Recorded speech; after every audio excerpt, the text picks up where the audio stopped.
You are not source energy that came forth just to be that source energy. You are source energy that is expanding, and that's why everything is established in the way that it is. What you're thinking about from your now me, human perspective, personality, mood, attitude, what you're thinking right now is what law of attraction is responding to.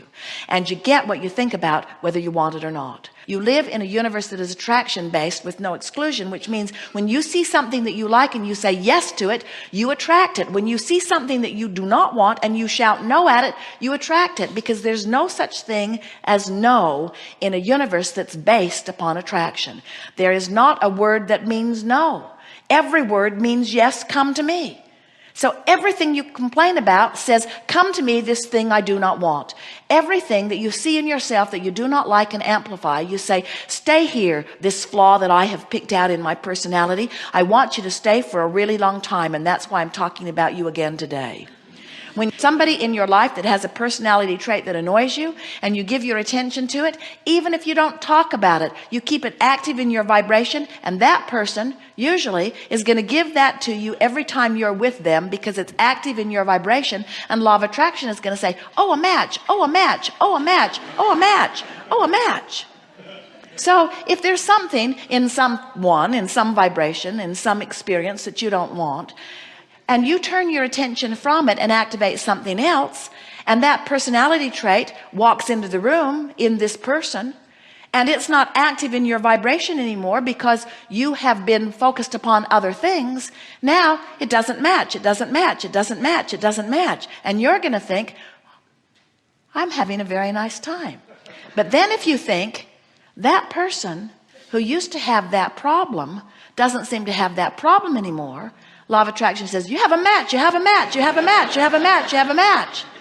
In other words, law of attraction is very clever, very consistent in letting you know what's active in your vibration. And isn't that nice to know? Isn't it nice to know that just by directing thought, you can learn to activate a vibration of such abundance that abundance will just find you no matter where you are and no matter what you are doing? Isn't it nice to know that when you get nice people activated in your vibration, that nice people will find you no matter what you're doing, no matter where you are? And isn't it interesting that when you get focused on room service not being good in a particular hotel, and you spend more than 68 seconds talking about it, those bad room service people will follow you all the way across the country to hotel after hotel after hotel after hotel. Because the participants in the universe cannot buck your current. You cannot receive something that's different from the vibration that's going on within you. So you say, how do I know what vibration is going on within me? And we say, look at your life. That's it. And you say, well, my life's pretty good. And we say, we know it is. And you say, except for this thing. And we say, clean it up. And you say, well, let me talk about it. I'd like to tell you about this thing that's going on in my life. And we say, it's better if you don't talk about it. You say, well, I feel compelled to tell you about this. It's a story that I've learned to tell so well. And the most important thing about it is I'm utterly right. And this other person's utterly wrong. So if you would just indulge me a little bit. And we say, it's up to you. It's your life you're messing up by telling this story. And then we say, wouldn't you like to tell a different story? And you say, I don't actually know any other stories. And we say, that's our point exactly. You've got to start telling the prosperity story until you feel it, before prosperity can be your experience. You've got to start telling the life treats me good story. You've got to start telling the people are really nice to me story. You've got to start telling the it doesn't matter to whom I was born story, because I am a pure positive energy being who always finds my way story. You've got to start telling the isn't it nice story. Wouldn't it be nice? Isn't life good? Isn't life good to me story? And the more you tell that story, the more fact you will have to back that up. At first, some of you will say, Abraham, for me to tell the life treats me good story, I would have to tell a bald-faced lie. And we say, tell it. Tell the lie. Tell it. Tell the lie. Tell the lie till you can't tell the difference. You do it all the time.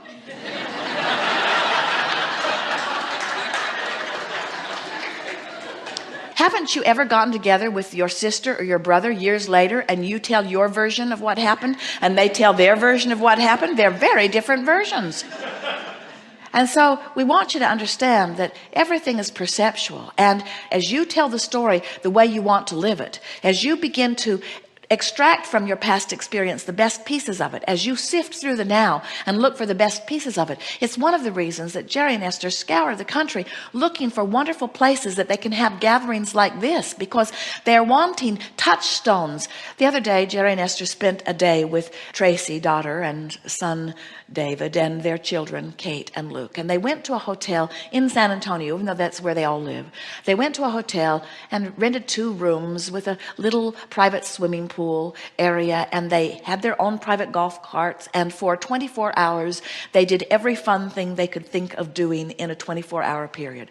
Barely slept, played and played and played and played. And then it was time for them to go their separate ways. And Kate said, she's 4, can we go to Olive Garden? It is my favorite place. Well, how can you not go to someone's favorite place? So they went to Kate's favorite place. She likes it because there are big tables and lots of crayons and fun things to do. And Jerry plays games with her from the minute they get there until the minute they leave. And so Kate and all had a wonderful coloring session at Olive Garden. And then as they were leaving, Kate looks into the street and she sees a very pretty stone. It was odd for there to be such a beautiful stone on a paved road, but Kate reached down and snatched it up and handed it to Esther and said, Grandma, you might want to keep this to remember what a fun time we had together. Jerry and Esther have recounted that moment 1,000 times at least since it happened. This is a little girl who is remembering from her broader non-physical perspective to look for the touchstones of life. And we want you to realize that creating the most incredible life that anyone could ever live is about nothing more complicated than that. It's about looking from wherever you are for the best thing that you can find and putting it in your vibrational pocket, so to speak. It's about being willing to ignore what is, stop the criticizing, never mind the things you don't want, while you scour your moment-to-moment environment for things worthy of giving to Grandma to put in her pocket. And as you orient yourself in that way, it won't be a week before you'll start announcing to yourself things have improved, and it won't be a month before you're starting to acknowledge things I wanted for a long time have made their presence known to me. And by this time next year, you will be saying out loud to anyone who will hear, I know the secret of life. The secret of life is remembering my worthiness and gravitating to that knowledge of well-being. And they will say, what? That is so deep. And you'll say, oh, but it's so simple to apply.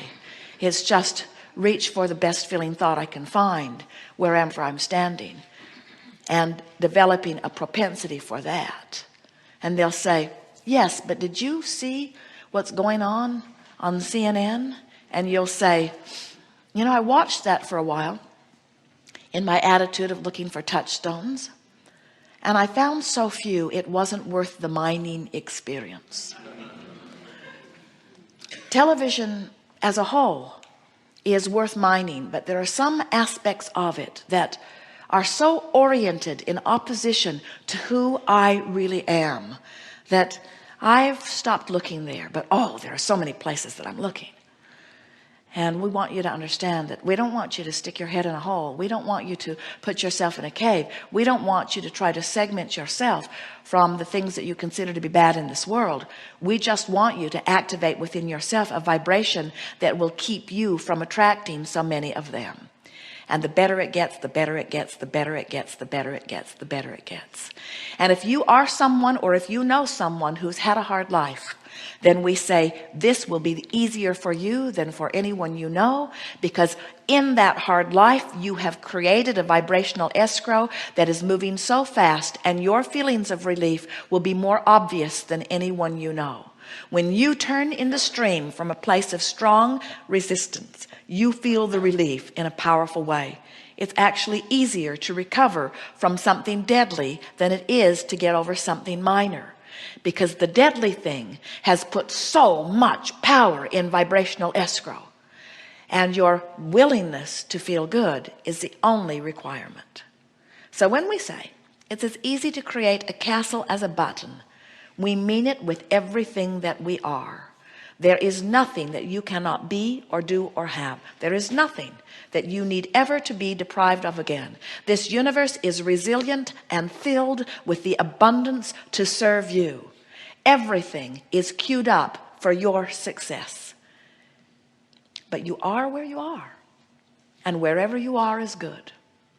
So when you leave, what are you going to say? I am where I am, and where I am's okay. And feel the power of that. I am where I am and I shouldn't be here. Upstream thought. I am where I am and it's okay. Downstream thought. I don't have enough money, but it's okay. Turns downstream. I don't have enough money and I really want more money and I should have more money, and it's not fair that I don't have enough money, and look at that guy, he's got too much money, and look at that kid driving that car, his dad probably bought it for him. That's not right. Upstream, upstream, upstream, upstream, upstream. I want a new car and I can't afford it. Upstream. I want a new car and I want it now. Upstream. I want a new car and I can't afford it. Upstream. I want a new car. I can't afford it. Upstream. I hate my car. Upstream. I don't like my car. Upstream. Nothing about my life is pleasing me. Upstream. Things might get better for me if I just chill a little. Downstream.